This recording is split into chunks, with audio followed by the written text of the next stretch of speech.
Jimbo, you ready for this deal? Pull your hat down, Cody.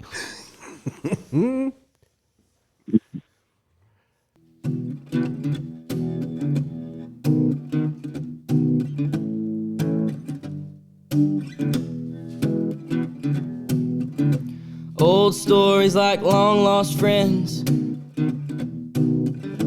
rodeos and late night bends, history before our time, round pens and pasture rides, cowboys of the Osage.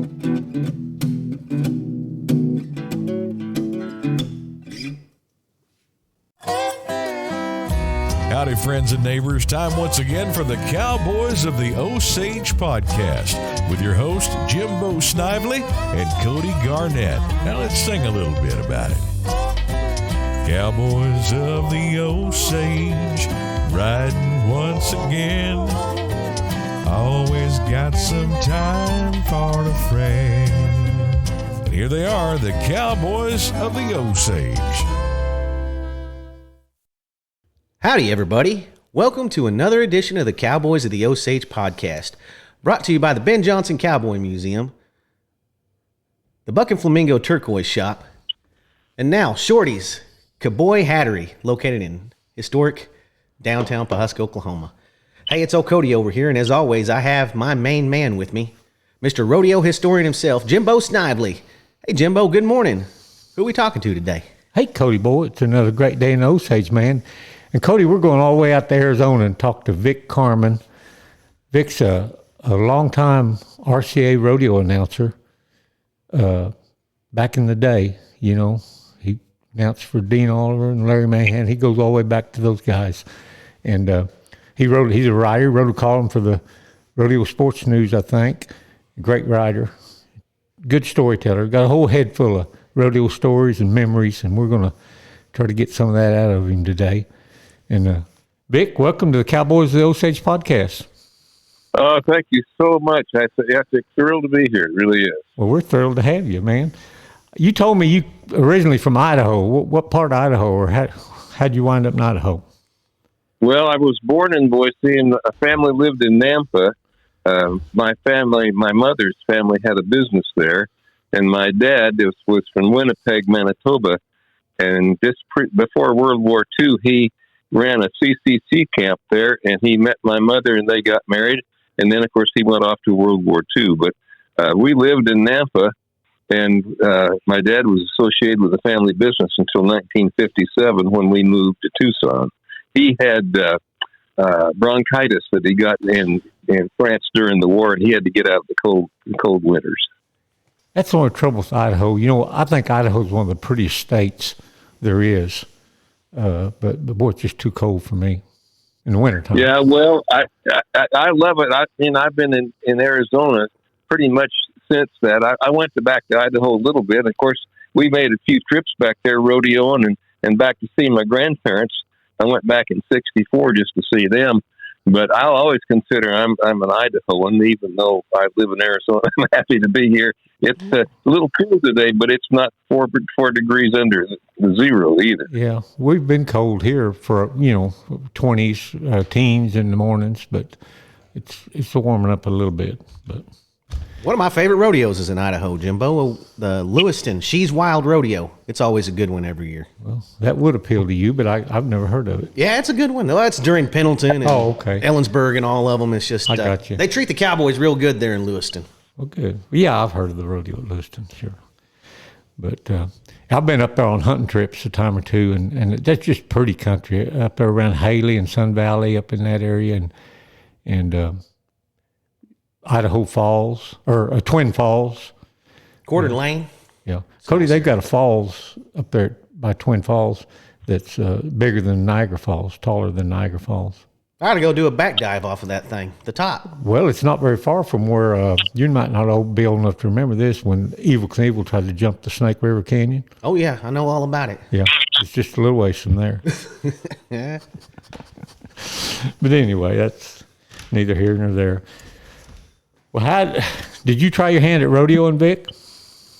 Well, yeah, my uncle took me to the Snake River Stampede in Nampa, which was a big outdoor rodeo at that time, and it's indoors now. But that was in 1946. I think I was 5 years old, and in '46 in Nampa there was no TV or anything like that, and the little kids sitting there, and there was the lights and the music and the crowd and people out in that arena, and that was just fascinated me. I told my uncle, I said, when I grow up, this is what I want to do. And he said, well, no, they don't make much money. And we were both right about that. But that started a fascination with me for rodeo. And it was almost unhealthy.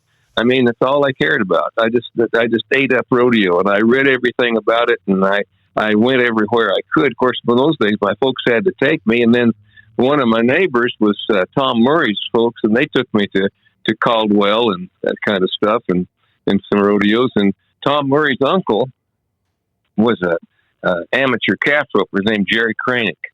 Uh-huh. And they took me out there one time, and he had an arena and horses, calves, and I started going out by myself and just made a test of myself, and I owe him a lot. I tell you, he put up with me, and I mean, I'd go out there and I could tie calves with Harry Charters and those guys. I mean, I was just a big dumb kid. And when we were up there on my way to the Hall of Fame in Idaho, Sharon and I stopped off at the place, and of course he was in his 90s, and I told him, I said I'm going into the hall, and I said I'm going to be mentioning your name when I get there, and I did. Wow, cool. Well, what happened to your calf roping career?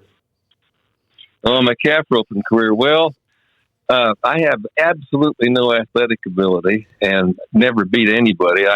I tried for a long time, or for me for a long time. I went to a school, my last 2 years in high school down here in Tucson, and it was a private school. That's where I went. I knew Bud Upton at that time. He went there too. He could actually rope calves, and the rest of us we didn't do very much. But I tried there, and then I roped amateur and went to some junior rodeos and a couple of college rodeos. But back in those days, you couldn't travel unless you were on a team. An independent couldn't travel, so I could just work my home school rodeo. But I just was awful. It was just terrible, and it was embarrassing. So after a while, in junior rodeo, everybody ropes calves as long as your dad pays for it, right? Right. But when you get older and you have to pay for it, then you find something else to do, because unless you can beat somebody, you can't keep doing it. Yeah. My dad made me carry some stuff around at horse sales to buy and sell to cover all my entry fees from a pretty young age, Jimbo. He made me start paying my fees at junior rodeos. Wow. And you sure earned a lot of respect for that money you put down when you made it yourself, for sure. Boy, these kids today, it's just amazing what they, we had a junior rodeo here at Pusco a while back. I drove out by the fairgrounds, and it was just lined up with those high-dollar bloomer trailers and stuff. There wasn't anything like what we used to pull. Yeah, there's a lot of rodeo grounds here. I'm sorry about that. There's a lot of rodeo grounds here in the state that can't handle even having a high school rodeo because the rigs have gotten so big and there's so many of them. There's just not enough places to park at some of these smaller town rodeo grounds. That's what makes Pawhuska such a great place. Yeah. Well, when I left Idaho in '57, everybody looked at me. Most of the kids looked at me like I was weird or something because I was wanting to be a cowboy. When I went back in '64, it seemed like every doctor and lawyer's kid in town was wearing a junior rodeo buckle. It had changed dramatically. Was that the Harry Charters and Dean Oliver effect, or what caused that? Yes, sir. And Bob A. Robinson, I think that's right. Absolutely. Yeah, there have been several world champions from Idaho. You don't think of it as a rodeo state, but golly, Dean Oliver and D. Pickett. I think of them more as rough stock bronc riders up there. But now that you mention it, a lot of great time eventers have came from up in that area. Great time eventers, for sure. Yeah, there were, and there's a tremendous amateur association there, the Idaho Cowboys Association, and that Hall of Fame up there is equally involved honoring the Idaho Cowboys Association as it is the PRC and RCA guys. Okay, cool. Well, when you decided you couldn't rope calves, How'd you get started in announcing? Well, I went to my dad, and I was just having a terrible time roping calves. I was going to college, and I hated it, and I wasn't doing any good there. And I went to my dad, and I said, Dad, the draft is on. I think it would be a good idea if I went in the Army and got my draft thing taken care of. And he loved that idea. He was a retired officer, and he just knew that the Army was going to beat some sense into me, so he was all for that. And so I went off and did that. I sold my calf roping horse to an old guy that trail rode him because he wasn't worth anything more than that. And when I got off active duty, Richard Masick loaned me a horse, and I ran about 50 head on him. And it just learning the march hadn't helped my groundwork any. And I just said, I threw it up, and I said, well, I'm going to finish school. And so I was lost. I mean, I was really in a bad place. I knew what I wanted to do, and I couldn't do it. And I remember the day it hit me just out of the blue. It's just amazing. I was standing there flat-footed with my knees locked, and I thought, John Snow, my friend here in Tucson, was a rodeo announcer, and you might remember him because he and Mel Potter and can't think of the other guy, were Rodeo Incorporated. They had a major stock contracting firm. Right. And John was a good guy. And I thought, John gets to go to all the rodeos. He gets paid everywhere. Now, this doesn't take any Einstein to figure out this might be a good idea. And I decided right there, I'm going to be a rodeo announcer. It was just in a course of 5 minutes, I figured that out. I know sometimes things work out that way. I think a guy sometimes has an intuition what he's supposed to do, and it just works out. I don't know. Well, it made me a happy person again, just because I knew I had a direction then. Mm-hmm, mm-hmm. And a friend of mine was going to start a weekly rodeo, a dude ranch rodeo, out in this little trail dust town, kind of a western shopping center out east of town. And his name was Kenny Williams, and he's not the guy from Florida. He's not Speed Williams' dad. This is a guy from Arizona. He'd ridden saddle broncs, but he'd wrangled dudes, and he'd been around a while. Really nice guy. And so I called him and I said, Kenny, I hear you're going to have this rodeo up there. He said, yeah, bring your horse and rope. I said, oh, I don't do that anymore. I said, do you have an announcer? And he says, well, no. Do you want to do that? I said, yeah. He said, well, it pays $5. I'll see you Sunday. and I thought, well, this is easy. But it wasn't. So anyway, I went out that first time on the microphone, and they had bareback riding and saddle bronc riding and calf roping, and they might have had the team roping. I don't remember.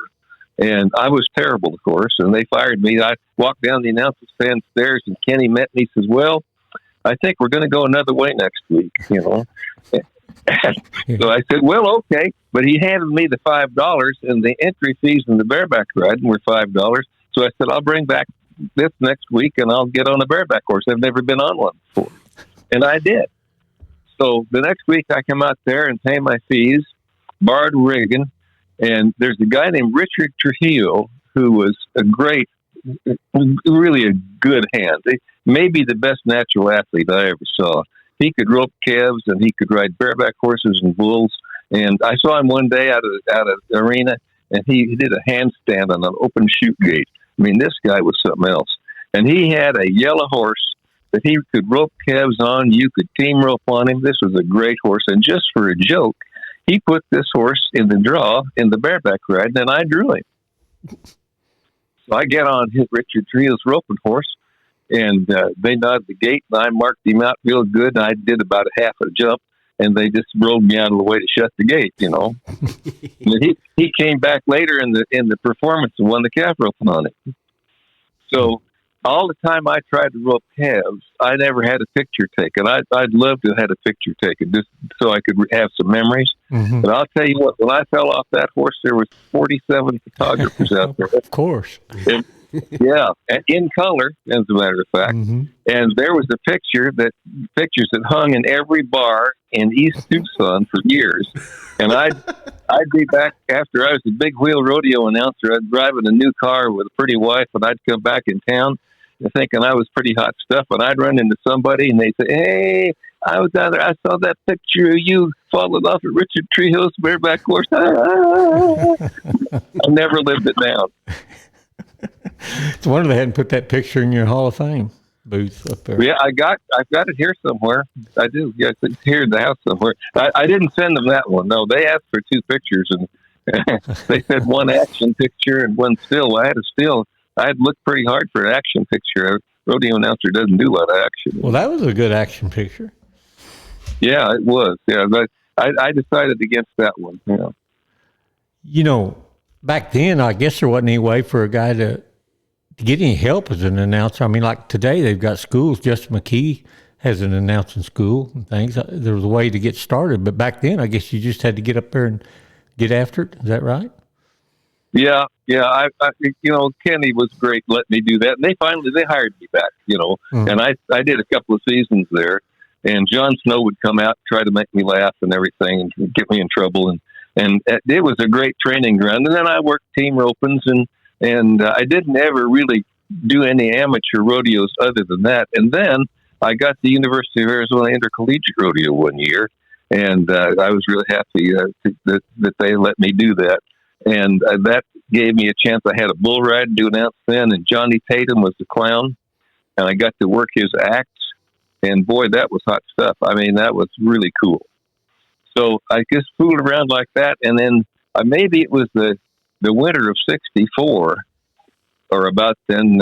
Bob Nordham brought Big Sky Rodeo down to winter in Scottsdale, and I jumped all over that, and he was having jackpot rodeos at the ABC Ranch when Jack Denton ran it. And so he let me do those. And I don't know what I was still going to college. And so Sharon and I had met Sharon by then, and we'd go up there when she could go. We'd go up to Scottsdale and work the weekend, then come back, and I'd go to college and had a job with my dad then too.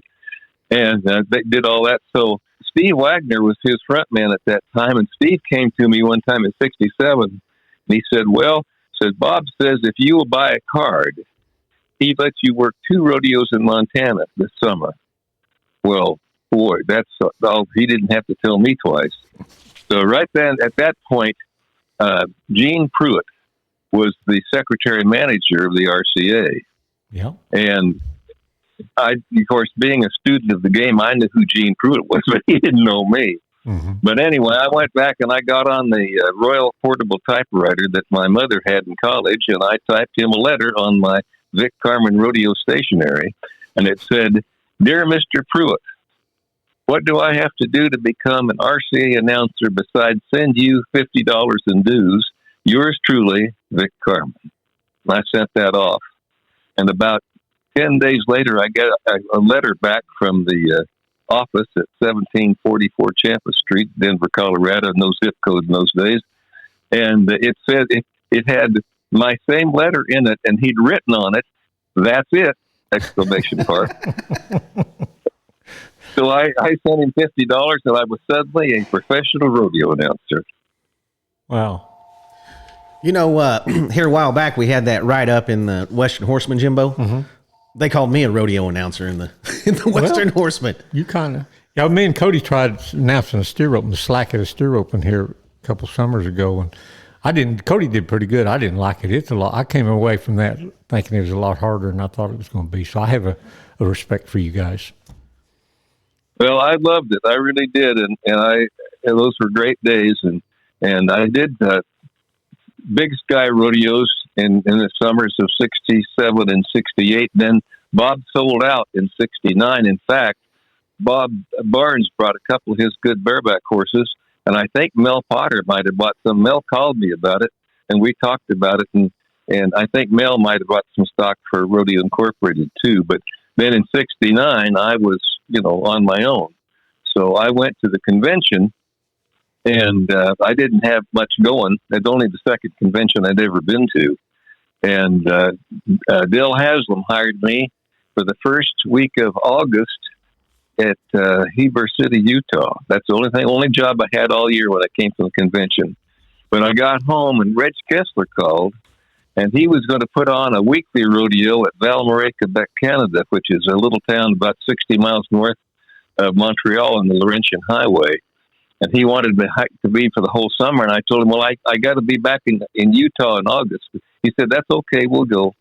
So Sharon and I hooked up. I bought a brand new Dodge truck, and Sharon and I hooked up the trailer. We didn't have any kids then.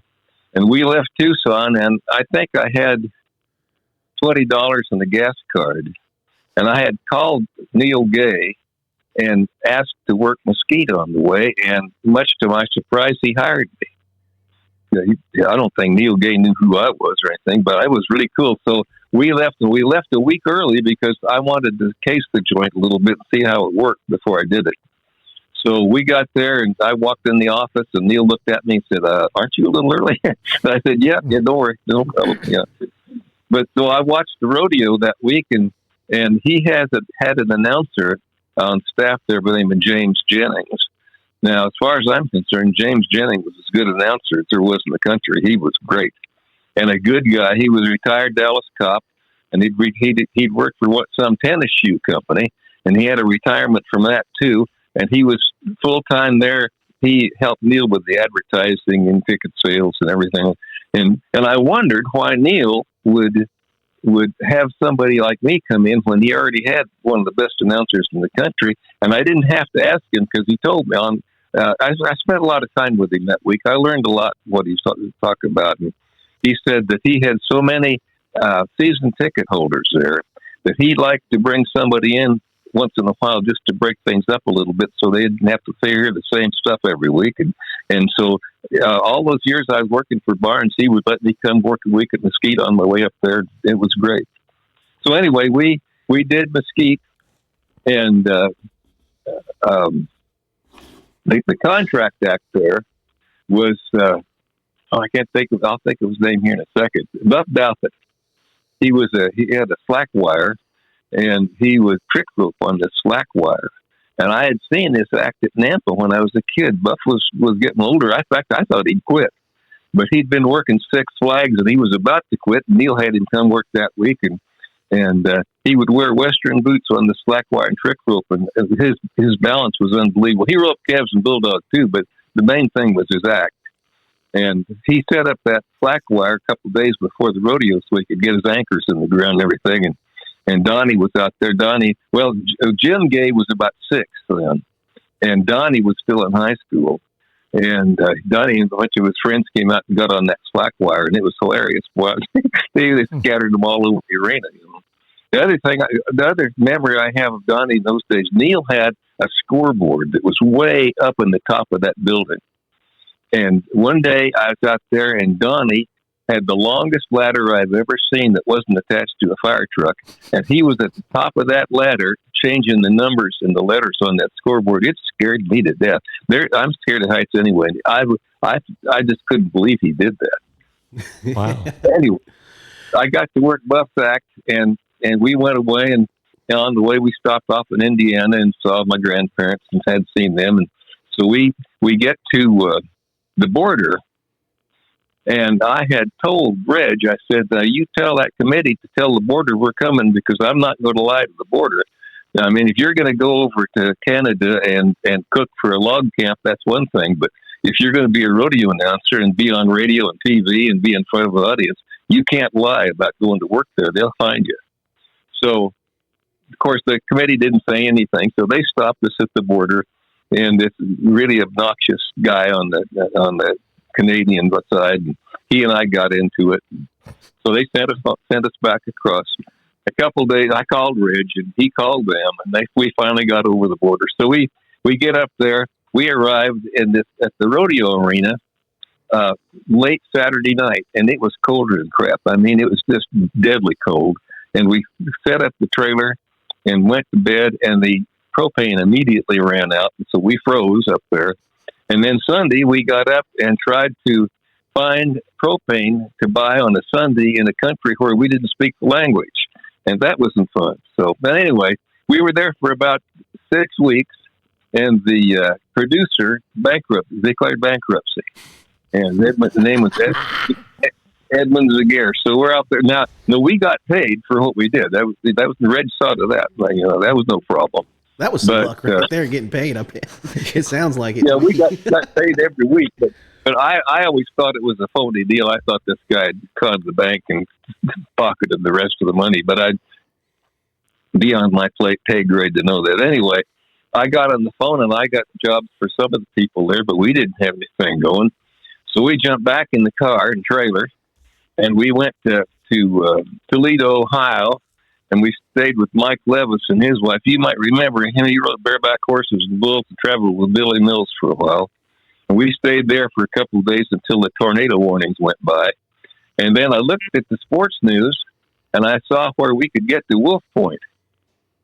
So we got there, and Bob Chambers was announcing. He was a great guy, really good guy. He was very nice to me. I liked him a lot. And I got a job on time calves. I think maybe Sharon timed that rodeo. I'm not sure. Did you time that? Mm-hmm. She didn't remember. Anyway, I tried to get her on camera here, and she wouldn't go. Anyway, I untied calves there, and Kenny Newens and Sonny Air were there roping calves. I'd gone to college with them. They're nice guys. I got to hand them the pegging strings, and so after that, we went on and we went to Heber for Del Haslam. Now, Swanee Kirby had that rodeo for years, and Del got it that year somehow. And Swanee was mad about that. Of course, I didn't work for him, so I worked for Del. And I worked for Del quite a lot. He was very nice to me. He was a character, but he was very nice. I like him. So we get there, and the contract act is a guy by the name of Francisco Zamora, who was the first of several Charles who've been in rodeo. And he has just come from Salinas, where he'd worked with Mel Lambert, and he was very high on Mel Lambert. And so I went through the acts with him and everything. And of course, whoever tried to rope calves trick roped a little bit, so I could do some basic stuff. And I knew I'd worked with trick ropers before. I kind of knew about it. So he was, he held up. He didn't speak English very well. He called me Vic. I said, Vic, this is a rope kind of thing, I said, yeah. So I listened to him for a while, and as we got done, I thought, well, I'll just be a jerk here. I picked up one of his ropes and did a butterfly and set it back down.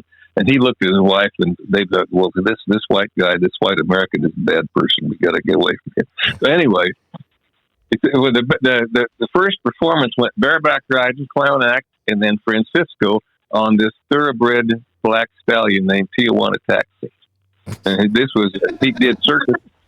He did circus dressage on him. I mean, this horse was really broke. I mean, he was a good horse. So we finished the bareback riding, and I looked down, and Jerry McMahon was fighting bulls there, and I see Jerry running along the fucking chutes, waving at me, and he says, Vic, stop my act, cancel my act. So he had a rocket ship that was going to send a teddy bear. He said, cancel my act. Some kid stole my nose cone. Now I thought that was funnier than that was going to be, but anyway. So I went and I looked down in the grand entry gate, and Francisco was sitting there on the horse. And so, being the smooth professional that I was, I just went right on and introduced Francisco Zamora and Tijuana Taxi. They came in, and I'm telling you, they hit an extended trot that was just make your eyes water. It was beautiful. This horse was unbelievable. And Francisco had the silver Charles saddle and had a great costume and everything. And they came into the arena. However, Jerry had planted a black powder squib in the arena for his act. And he had a wire running over to the contestant seating where his wife or somebody had the battery. And just as this horse got to that spot, somebody bumped her or something. And that you can't imagine the explosion right underneath this horse. And I guarantee you 20 pounds of dirt hit this horse in the belly, and this big smoke thing went up, and I thought, this guy's dead. This horse will never work again. It's unbelievable. And the smoke cleared away, and this horse just right, never turned a hair, just went right on, hitting that extended trot across the arena, and boy, the crowd loved it. It was great, They thought it was part of the act. Yeah, they were really upset. They didn't do that second performance. But anyway, then Francisco came in and trick roped. And he was really good. And of course, I really sold it, and I told all the details about how you work the gay ropes and put those knots between your hand and change directions and all that good stuff.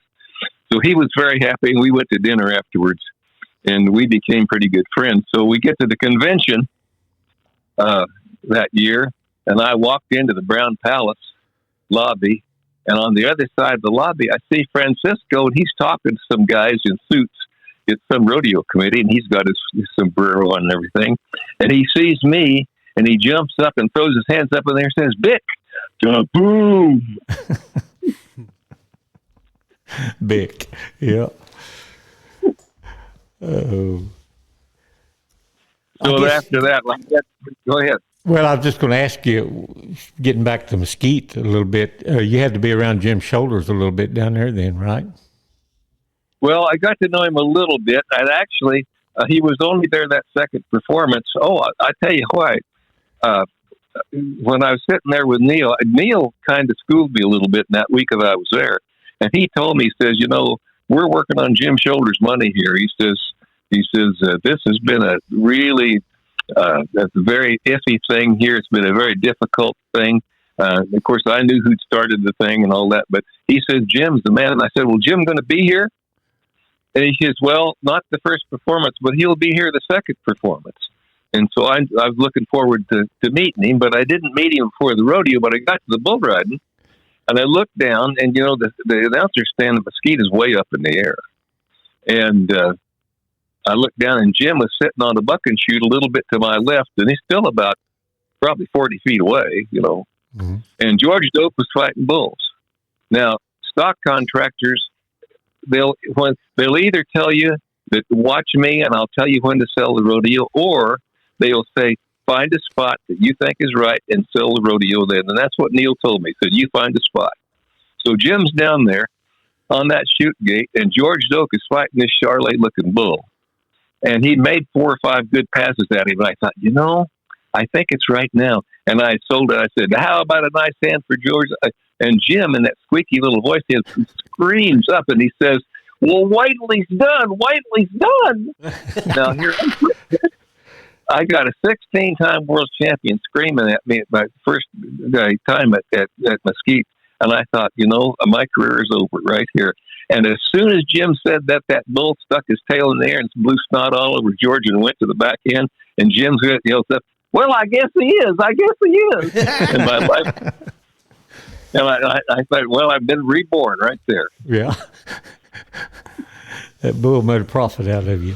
Right out of high school. But I got to go with Jim actually more around the conventions and stuff and than there. But I didn't know him well.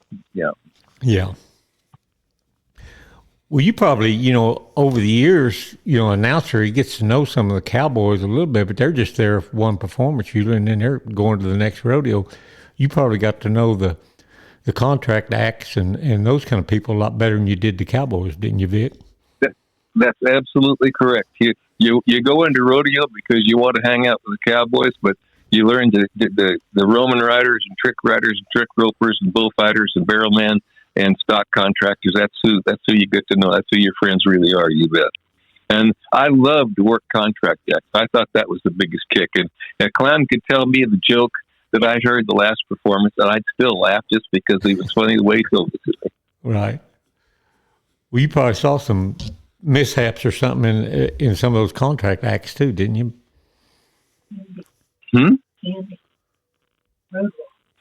Yeah, well, I did. I remember I spent one whole summer with Leon and Vicki Adams with Bob Barnes, and they did that. Did a lot of fire jumps with those things. And one time, Leon jumped that bull, and he dragged his back feet, and the fire hoop came down, hit the bull in the rear end, and that was not in the act. But most of the time, those people I worked with, they were pretty professional. I mean, they did a lot of stuff. We were at several times. We were at Spooner, Wisconsin one time. I forget what this guy's name is. He was a good barrel man, and the only time I ever worked with him. And it's kind of like vaudeville. A clown can come to you and say, "I'm gonna clean the hat after the bronc ride," and that's all he's got to tell you. I mean, you know what the act is, and that's something. So this guy came back. Well, we're going to clean a hat. Oh, fine, good. So he went up there and set this whole thing up, and he said, "Need a hat." And out of the grandstand comes this brand new hat that kind of spinning out there and lands at his feet. And it's one of those urban cowboy things with the feathers in the front of it and everything. And you could tell it was, and somebody had given him that hat. He looked up at me, and I said, "Well, okay, whatever." And so he put that on the thing, and he blew that hat all through blazes. I mean, and out of the grandstand comes this big guy, and he is on the fight.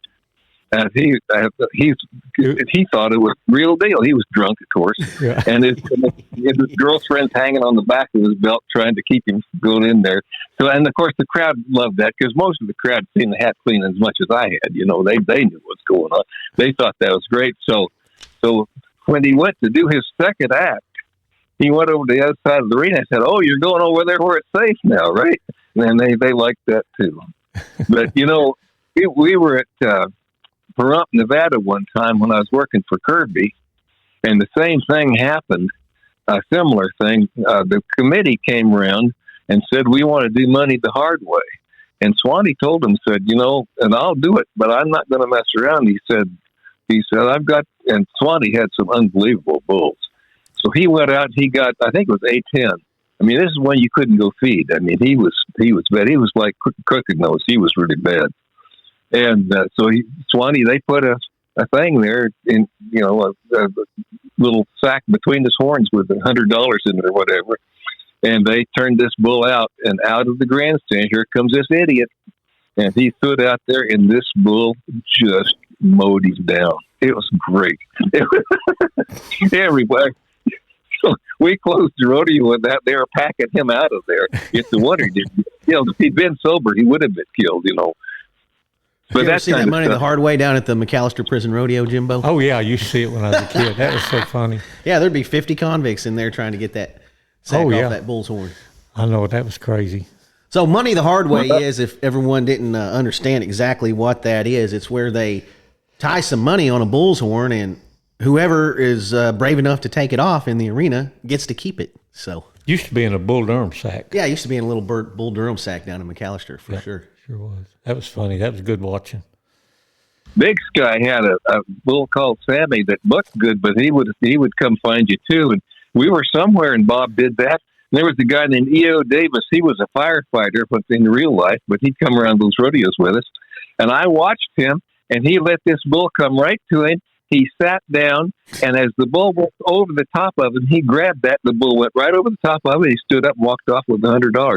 I told him that I've never seen anything that stupid in my life. It's unbelievable. But this guy was a hand now. There was a black inmate down there at McAllister when I was a kid that could get it almost every time. They finally had to make him quit doing it because he could do it. I forget how he did it, but he'd get it. He'd let everybody else get hurt, and then he'd go in there and get it. He didn't. From the stories I heard, he didn't care if he got hurt because it was just a month off in the infirmary in case he did break something. Might have been, but That's right. There's a story about Huntsville, Texas rodeo that there was a couple of inmates that got a hold of some civilian clothes, and then they went to try to sneak in the rodeo, and they caught them and threw them out. And they took them a month to find them. That's pretty smart, wasn't it? Yeah. Who were some of the clowns that you worked with, Vic? Well, I worked with an awful lot of them. But the ones I worked with most around Barnes, because I spent so many years with him, was Bobby McAfee and Ted Kimsey from both of your great state of Oklahoma. Yeah. And I spent many performances with them. And in fact, they came with a set with Bill Bowman from Skytook, who's now a retired preacher. And Bill was riding friend of ours. Yeah, Bill was riding bulls, good guy, and the three of them were around Barnes all the time. And Kimsey was the first time he came back there. He told me, he said, "I've only worked one professional performance." He said, "I had Hadley Barrett." He said, "Hadley was great to me." He said, "What you need to do here," he says, "I've got this act, and you need to do it word for word for me. And Bill and Bobby are standing there listening to this. You know, he said, you got to do it word for word. He says, I've got this shoebox, and I've got a rubber chicken in it, and I've got a rope, and I'm going to, you know, and I'm going to sell it by put the chicken on a rope and say, oh, don't pull that chicken out of here. And he's supposed to, and I'm going to say, well, you can't push it, can you? And that's when I sell it. You know, this is not Quail Dobbs. I mean, you know, this is pretty basic stuff. He says, you got to do it word for word for word, or I'll get lost. Well, I looked at that shoebox, and it was a woman's shoes, and it was Miss Wonderful Shoes. That's right, Sharon.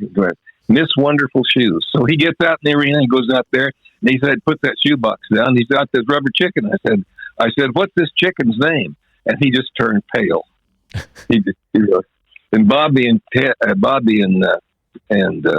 are dying laughing about this. So I said, and he looked at me and he started to shake and quivering, you know.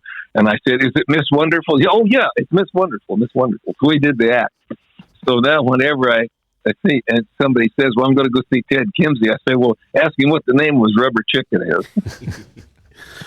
When I was a kid, Ted Kimsey had a ambulance car, and he had a funny act. And there would be someone passed out in the arena, and he'd go revive him. He had a live skunk. I suppose he was descented, and he'd hold him over the guy's nose, and he'd wake up, and then he'd drive the little ambulance around and squirt water on everybody in the arena. So it was great. You know, Cody, we met Bobby McAfee down there at Marvin Paul's, the pool hall that day. Oh yeah, we did. Didn't he was down there then. Yep.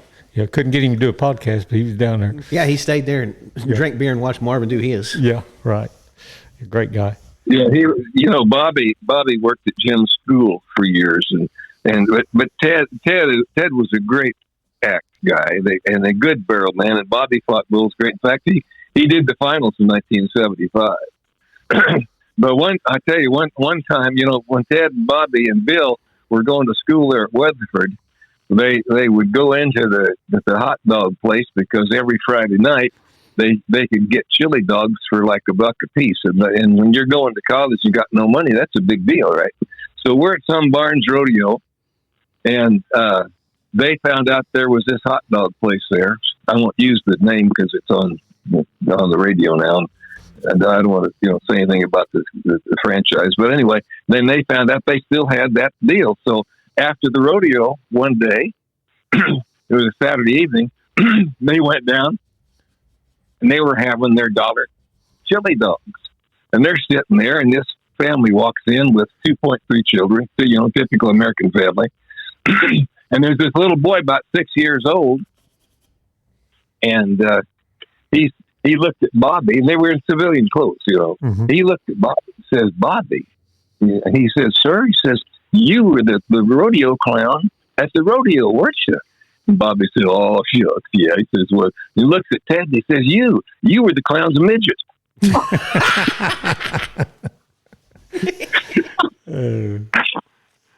We had a good time. Did you know those Clark brothers, Bobby and Gene? Well, I met Bobby, and I never worked with him, but one time Bill Gibford, who was the rodeo coach at Cal Poly San Luis Obispo, they're getting ready for the rodeo. Now, they almost always had some alumni like Bob Feist or Lex Conley or somebody who announced the rodeo, and they were all busy.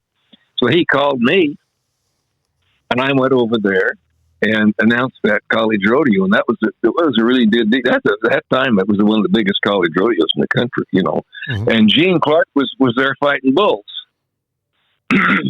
and he had been in Mexico. He had a bullfighting school in Mexico, mm-hmm. And I'm trying to think of the guy's name now. I'll think of it here in a minute. But anyway, this guy had. Well, he'd done everything. He'd ridden broncs, but he was trying to fight bulls, and so he was working with Gene at this college rodeo. And Gene had an act. He had a chimpanzee, and he had an act in this chimpanzee where he would work the chimpanzee back and forth between himself and the other clown. And the sell on the act was the chimpanzee would come up and jump in Gene's clown pants, and they'd sell the act. So we did that the first performance. And the second performance, Gene said, I'm going to turn this act around. I'm going to have it jump in this other guy's pants because I think he was trying to get him to come to his clown school in Mexico. So they worked back and forth, and then the chimpanzee's supposed to go jump in this guy's pants. And the chimpanzee walks up and grabs a hold of the front of this guy's pants, sticks his head in and looks down, and then looks up in this guy's eyes with this great expression, and the audience went nuts. It was great. It was great. I can see him doing that.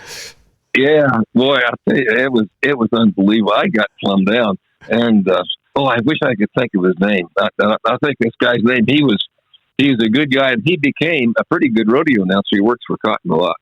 I'll think of his name here in a minute.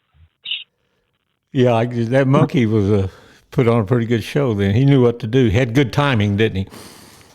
It was beautiful. There was an old guy that used to babysit me. Did you ever get familiar with this old rodeo clown by the name of Buddy Heaton? Yes. Holy crap, he babysat you? Yeah, he was my babysitter growing up. One of them, when he got out of prison, he moved in with my grandparents. And for some reason, people always stuck me with him, and he was my babysitter. So that explains a lot too, Vic. It certainly does. You're a survivor. Now, I remember Roger Mawson was a pretty good friend of mine, and he was the barrel man, had that old gray mare act and everything. And he was working Fort Smith one time, and Buddy Heaton was there, and Buddy showed up with a broken leg. And so Buddy says, Roger says, you got to ride this buffalo in the opening. What they do is they put the buffalo in the bucking chute, and you'd get on him in the bucking chute, and they give you the American flag and play the national anthem, and then Buddy would ride this buffalo around. And Roger says, I'm not getting on that thing. There's no way I'm getting on that thing. And he said, no, wait a minute. Roger, he said, now, he can't hurt you. You're on top of him. He's broke to ride. You've seen him go. And they finally talked to him and said, you got to do this. It's in my contract, and I can't get on him. So we're all okay. Well, he got on him. Roger said they opened the gate, and he was out there, and it went great. Now, this is a night rodeo. So after the national anthem, Roger just went out there and dropped the flag and just stepped off of it. And he said that buffalo was on him like a cold sweat. I mean, Roger was laying under this bull fence, and the bull pen is 2x12, and this buffalo was hooked in big chunks off of this board trying to get to him. And he looked up, and Heaton was standing on the back of the announcer stand laughing at him. He used to trade in all kind of exotics. One time he pulled up to our house with a bear on a flatbed trailer with just some panels baling wired around him for a cage. Wow. It's crazy. He was a good animal trainer, I guess, wasn't he? I guess so. Must have been. Well, you heard the story about him going to the presidential inaugural parade, haven't you? Oh, yeah. He used to carry around a big old stack of pictures he'd give to everybody from a race in Calgary where he raced his buffalo and won a race, and when he went in President Kennedy's inauguration. He told me he wasn't invited or anything. He just went up there to be a part of it, and he snuck into the parade on his buffalo and rode right up to Kennedy and had his buffalo kneel, and he took his hat off, and he said the Secret Service liked to have shot him. So that's absolutely correct. Let me tell you the rest of the story. At that time, he was living in Kansas, and he was married. And, of course, there was no cell phones at that time, and Buddy almost always had a junior clown traveling with him. This might have been Charlie Lyons. I don't know. He had somebody. So anyway, he was going to ride in this parade, and he had the trailer and the buffalo back in Washington. So he called his wife, and he said, now, we're going to find a way to call you, and I'm going to have you call this guy that's with me, and then you'll tell him where I am, so come pick me up with the trailer, because he didn't know where he's going to end up. So anyway, he goes in the parade, and he had figured all this out, and his wife called Charlie or whoever it was and told him where he was. And so Buddy's standing there with this buffalo by this phone booth.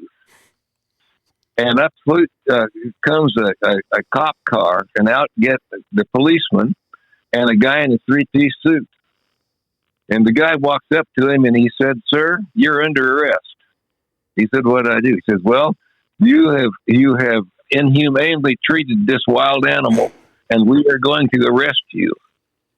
And Buddy says, "I'm glad you're here because my conscience has been bothering me. It really has." He says, "I tell you what, I'm gonna let you take this buffalo," and he hands this buffalo lead shank to this guy, and this buffalo but Buddy said the last thing he saw was they were both on top of the cop car, and this buffalo was hooking the quarter panels off this police car. In fact, that time Charlie shows up with the trailer, and he loads the buffalo up, waves to him as he drives off. They didn't want that buffalo as bad as they thought, did they? No, sir. That buffalo was in Wagon Train one time, Cody. Buddy Heaton appeared with him on Wagon Train back in the day. He was in the buffalo wasn't in the movie, but he was in How the West Was Won. Yeah. He was the Pony Express rider in that. And he used to carry around just piles and piles of those pictures he'd just give to everybody of him riding the buffalo in the inauguration and winning that big race up in Calgary that they ended up shooting his buffalo over, he told me. Wow. Well, Mike Levis and I went to a rodeo in Colorado in 1959. It was the Little Britches finals. At that time, they held it along with the American Junior Rodeo Association finals at Littleton.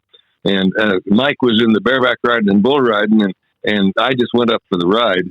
And on the way up there, we saw a poster for Buddy Heaton's Buffalo Rodeo, and I told Mike, I said, "I want to go see that." Of course, he just laughed. He said, "We don't want to do that." So it was his truck, so we didn't go. But I always wished I'd gone and seen that.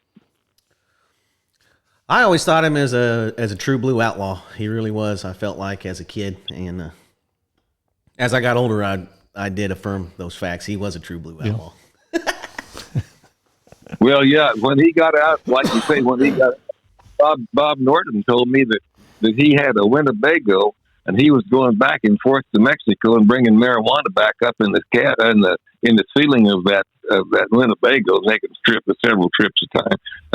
He was something else now.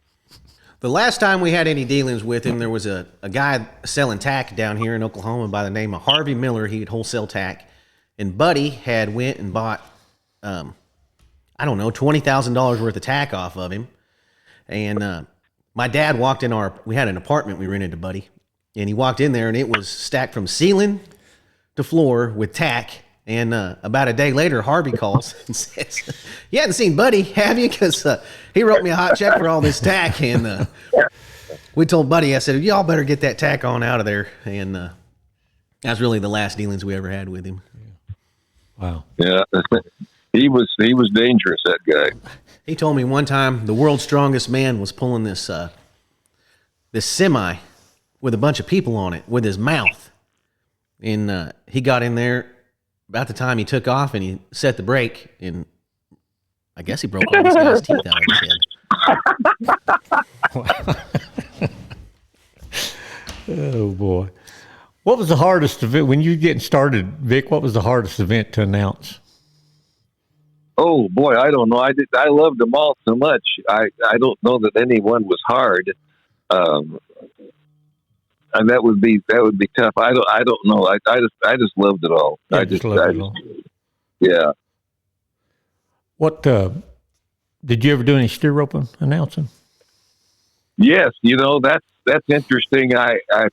Harry Vold called me in 1976. I'd taken the year off. My dad and Sharon and I bought a place north of Tucson, and I was kind of fixing it up, and I decided not to go too many rodeos. But Harry hired me for Lovington, New Mexico. Now, I knew about steer roping, and I had read about it, and I understood it pretty well. I knew quite a lot about it, but I'd never seen it. Now, Troy Ford, of course, was the rodeo chairman there, and so you better be pretty sharp about the steer roping. So the first performance I saw, I absolutely loved it. I thought it was the coolest thing I'd ever seen.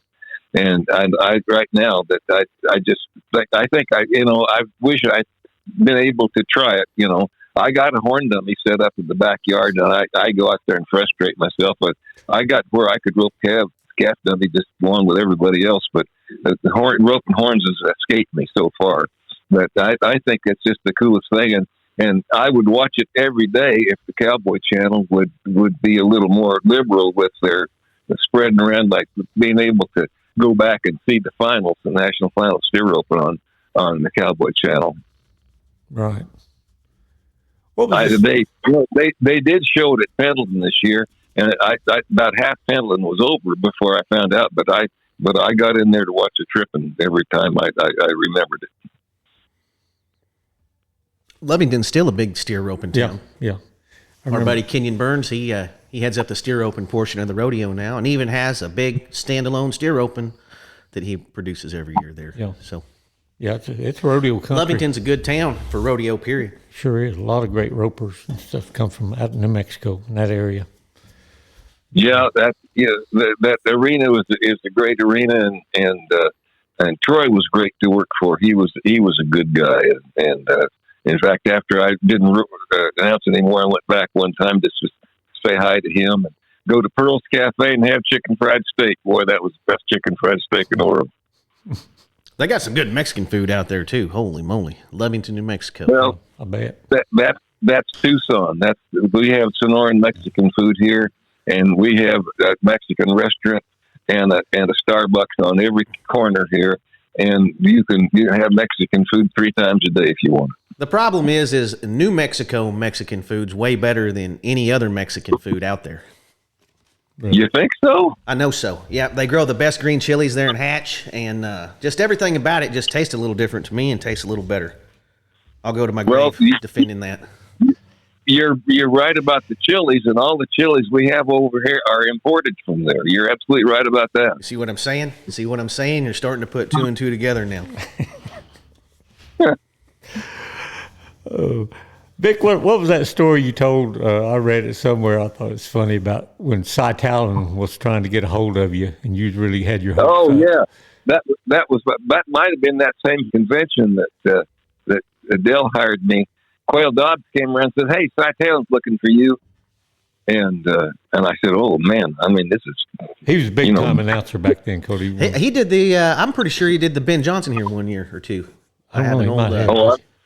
I'm sure he did. Gosh, he did everything. He was great, and he was a very funny guy. I mean, he's a strange guy, but anyway, I finally found him. I said, "Cy, you looking for me?" And he said, "Well, yes, I am." He says, "Young man, I saw the belt that you made for Roger Mawson, and I want you to know that I think your future belongs in leather work." Those guys, I tell you what, I was the first young announcer to come around in a lot of years. Jay Harwood and Bob Chambers kind of were a little bit ahead of me, and Hadley had already been established.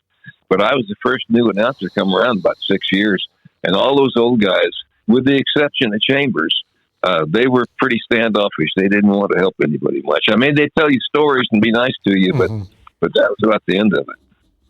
Yeah. Did you know Clem McSpadden very well? Yeah, I did pretty well. I knew him from the convention, of course.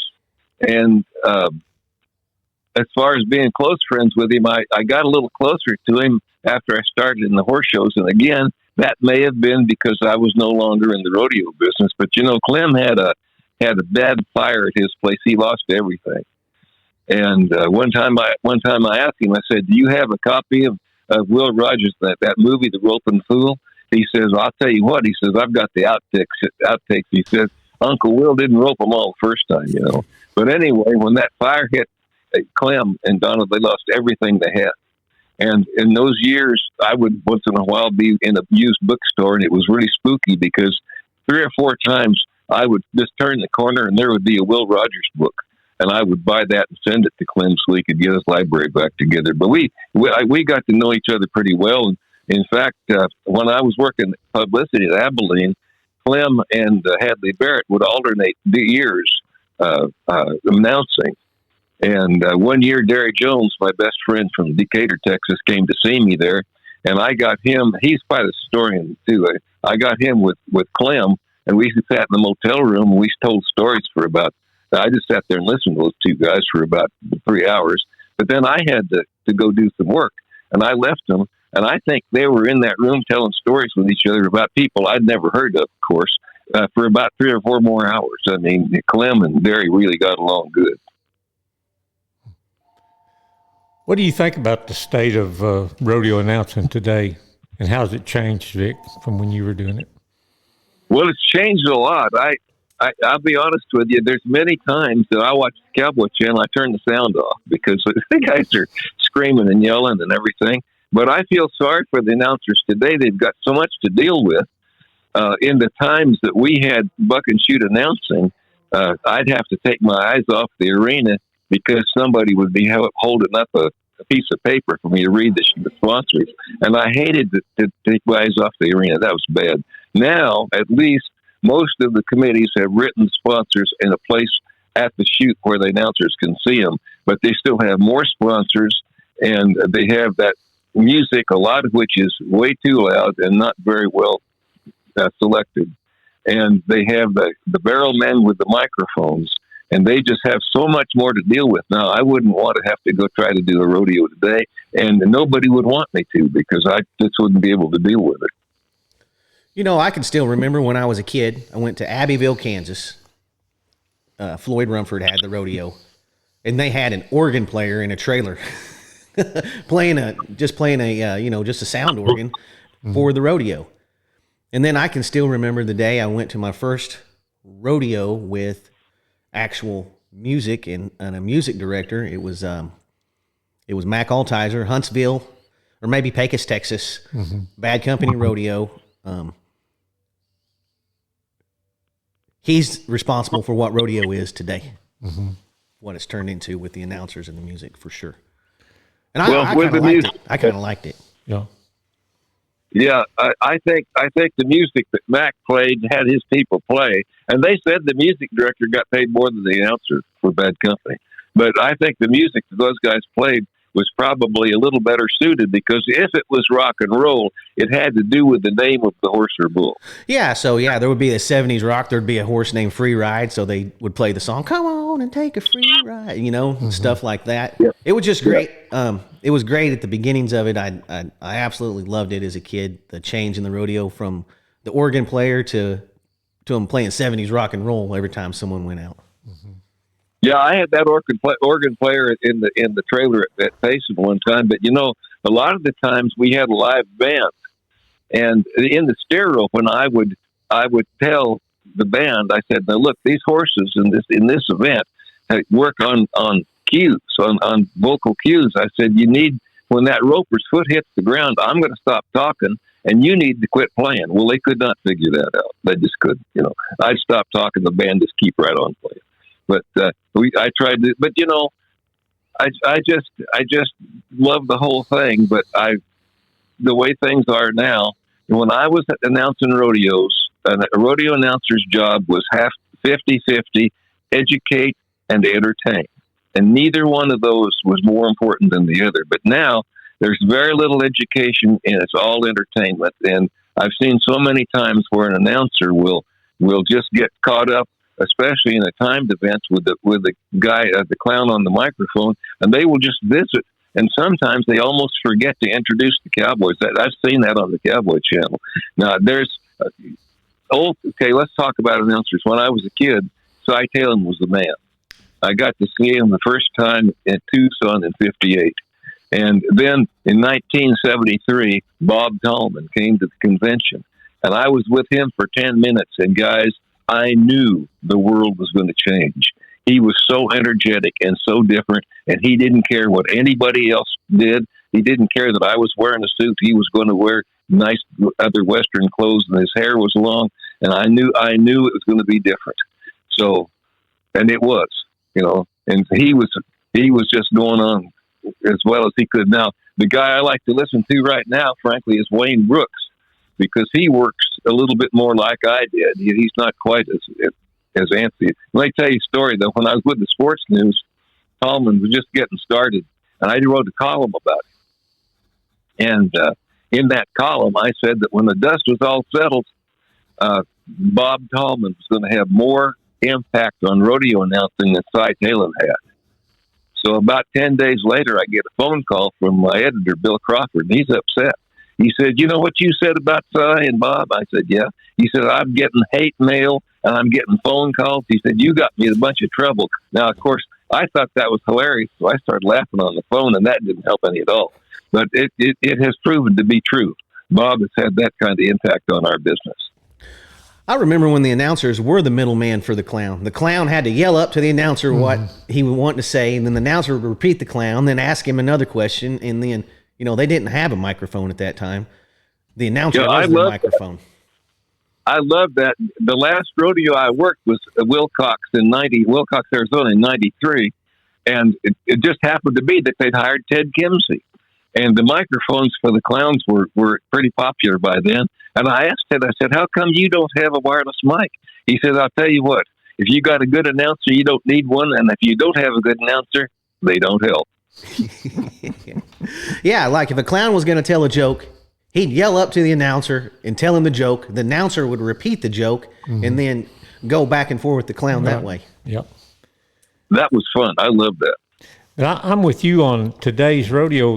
On TV, a lot of times they'll get to talking, and especially during the calf roping, and you won't even know who the next roper is sometimes because they're doing something else. Yeah, and that may be by design. I don't know. The calf roping, they're trying to take away some of the visual of that. They don't ever show a calf struggling to get up or something. Sometimes I'd like to see when a guy puts a wrap and half hitch on a calf, and he's struggling because that rope's shaking, but they won't show it, and I don't like that, but I guess they have the reasons. But I never thought about that, but I bet you're right. But I'd say, I'd go to Lovington, and in all the steer roping and the calf roping and the bulldogging, I would position myself where I could see the timers' books.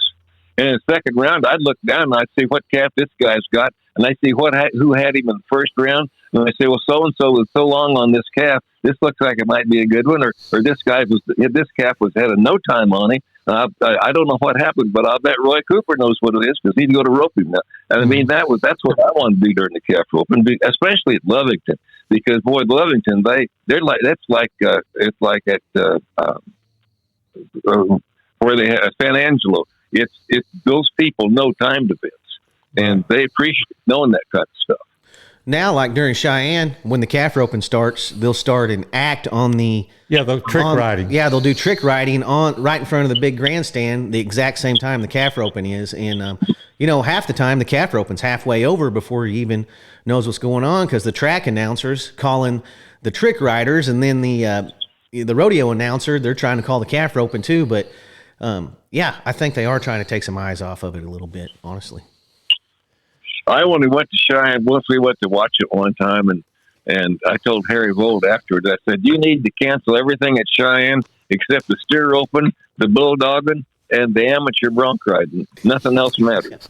Yeah, the rookie bronc riding is great there. Right. Oh, man.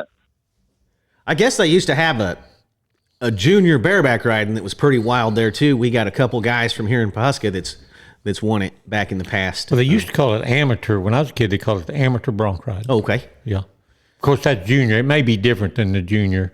The junior may have been more for kids. It was. And I don't remember that, but I do remember when they called it amateur bronc riding, and now they call it rookie, I think, or something. Yeah, now you have to have a permit or maybe be a rookie. Yeah.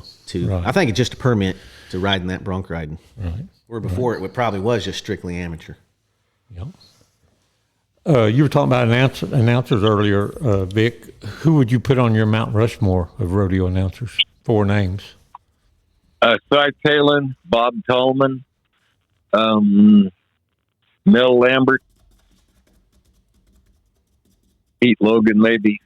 That's hard. I heard you do that with Ledford last week with the calf ropers, and I got to tell you guys that the thing I like about this podcast is when I hear, like, I never met Gary Ledford. I was really interested in hearing his life story. And then I know Jim Thompson pretty well, and I heard his.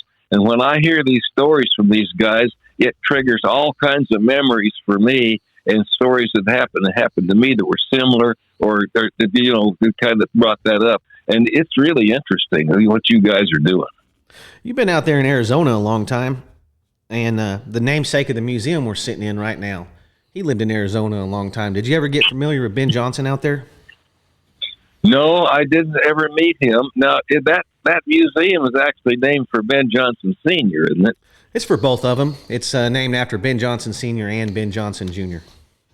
Well, Bill Bowman, when he was selling horses, he sold a horse to Ben Johnson. I never got to meet him. He did a lot of movies and stuff out here, but I didn't ever run into him. I would love to see that museum you have. And the other museum I've always wanted to go to is the one in Dublin, Texas. Derry Jones and I went down there to see it one time when they were closed. Which one is that? Is that the... in Dublin... No, it's what's the name of the guy that Harry Thompson's father-in-law that put on the rodeos in New York? Everett Colburn. Everett Bowman, yeah. Colburn. Everett Colburn. That's correct. Everett Bowman was here in Arizona. Everett Coleman, that was his museum, and there's a lot of hairy stuff in there, and they say it's really a good one. But I would love to see the Ben Johnson just because of, like you say, all those steer ropers and stuff, and that book I sent you, or Derry's going to send you about the old time steer ropers. I love that old time stuff. And the name of the book is Rodeo Park, and it's about a arena in Juarez, Mexico, that they built when steer roping was outlawed. I've never heard of that before. Yeah, they outlawed steer roping in Texas, and the only place you could rope steers legally was right across the border in Juarez at this arena they built, and they had a lot of great big steer ropings in the day. Charlie Throckmorton gave me that book one time. Speaking of Charlie Throckmorton, you said you talked to him the other day. He did something. I talked about people not doing any education anymore. Charlie Throckmorton did something at a rodeo this summer that I really liked. He was talking about the bulldogging horses, and he pointed out how they would do it. The good ones would do a flying change of leads when a guy got in the hole. Start out in the right lead. When you drop down, that horse hit a left lead, blew out to the left, and carried that guy's legs out. Now, of course, I knew that. I never tried to do that. I always talked about the change of leads in the barrel race, but I was so thrilled that he did that. That was so cool that Charlie thought of that and did that. Yeah, Charlie's quite a historian himself. He knows his stuff. Yes, he is. Yeah, I've never met him, but he is. I can tell by listening to him announce. He goes into a lot of that stuff about that the old timers. Yeah. But one of the things I liked about that book I'm going to send you. When I was a kid, N. Porter had a store on Stone Avenue here, and they had saddles and boots and clothing and everything, and they had the big picture in the back room of the guy that was a sheriff here. Now I'm not going to think of his name either, but he was in that book, and I asked people in Porter's who that was, and they said, well, he was a sheriff here, and he used to rodeo some, so we put this thing. I figured he's some team roper or something, and it turns out in this book that he rode broncs, and he was a big time steer roper. Ed Eccles, and he was a big time steer roper. I've heard. And I was that. Yeah, he was a big deal, and he was a sheriff here in Pima County for years. Wow. No kidding. Hey, going right back to all the way to the very front of this podcast, he mentioned Mel Potter a few times. Good friend of ours. Give us a little history on Mel Potter, Jimbo. That way everyone can just remember who he is. Well, a lot of people don't know that he roped in the first National Finals calf roping. Yeah. He sure did. Of course, he was a steer roper then later and a great senior steer roping and all that. Really, he became the director of the steer roping. Yep. Too at one time. And the seniors and all that. Great guy, still alive. He used to own or maybe still does, the Ocean Spray Cranberry Juice Company. We used to get a bag of cranberries every year in the mail from him, and our whole freezer, the top of it, was nothing but Mel Potter cranberries, because heck, none of us ever ate any cranberries because we didn't eat any chicken or turkey or anything. Yeah. There's not that many guys from that first National Finals that are still alive. Sure not.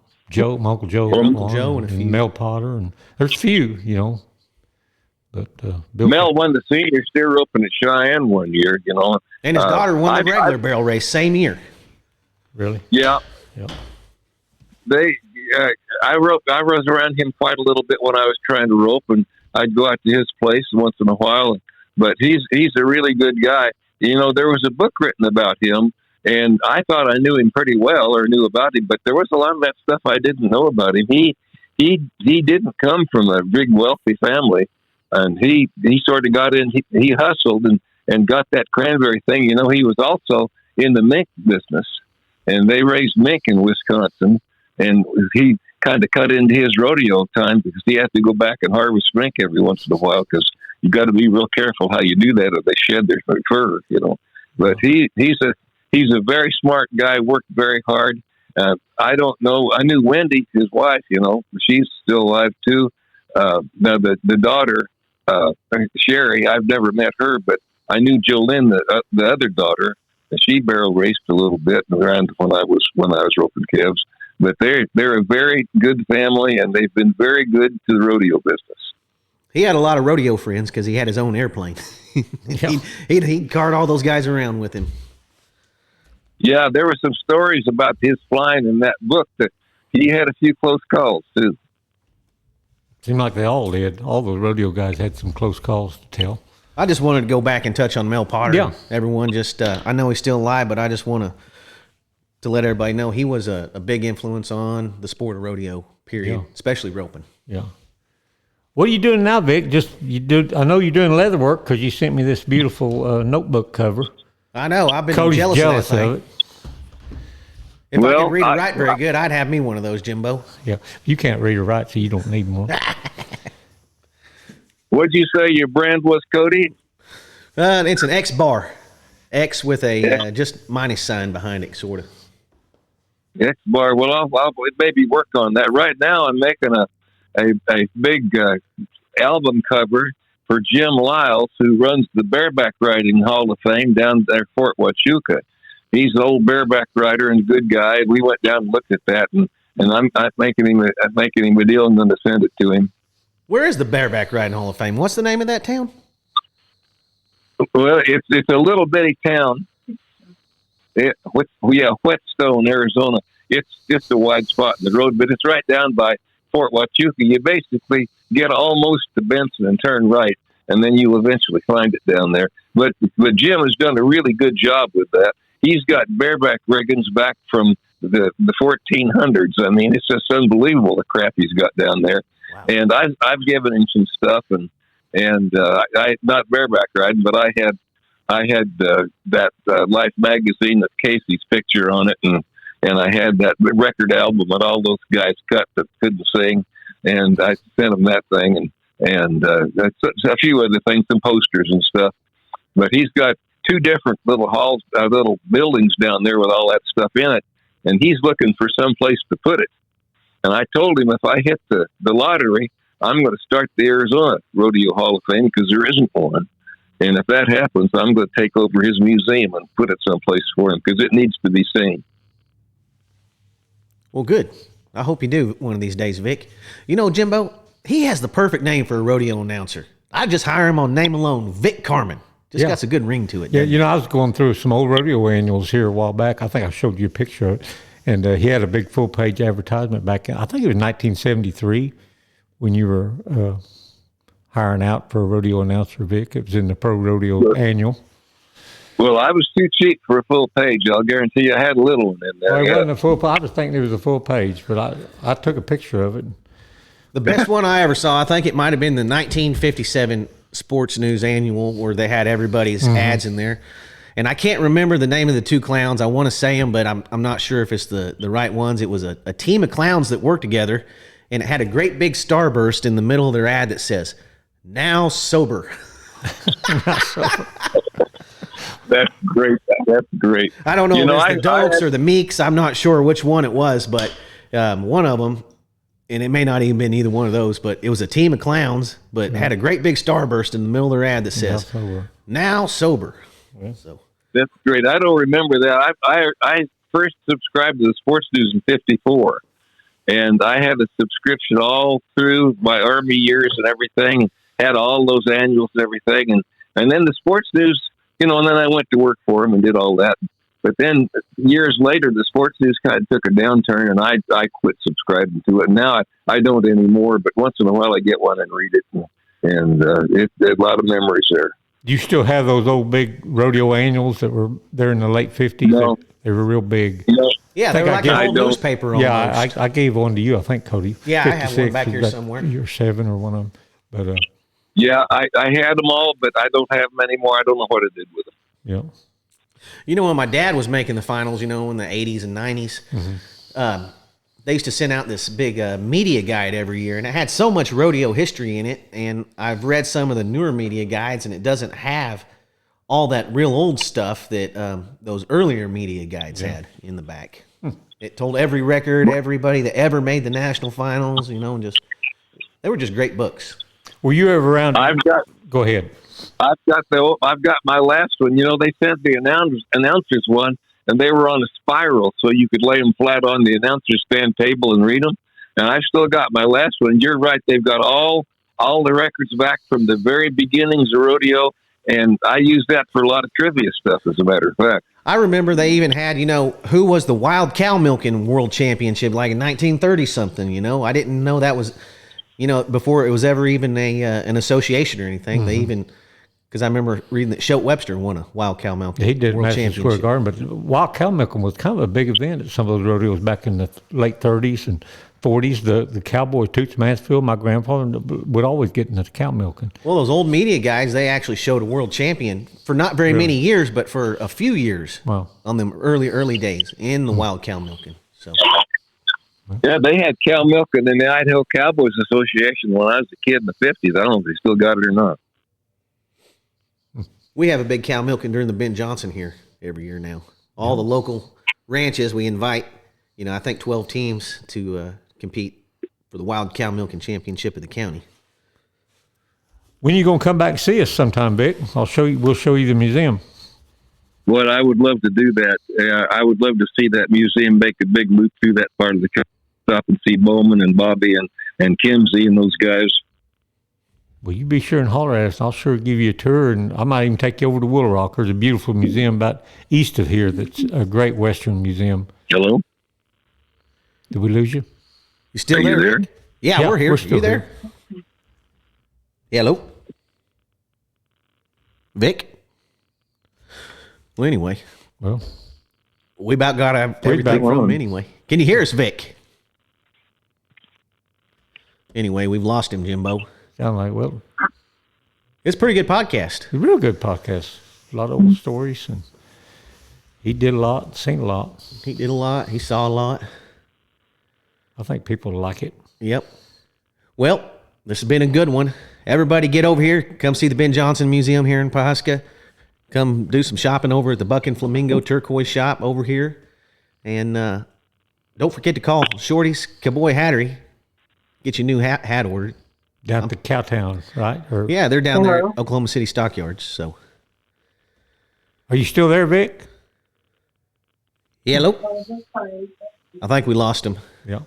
But anyway, y'all get over here, come see us, and don't forget the new schedule on the new podcast are the first and third Thursdays of every month. So new episodes the first and third Thursday, and we'll see y'all on the first or third Thursday. See y'all later. Later.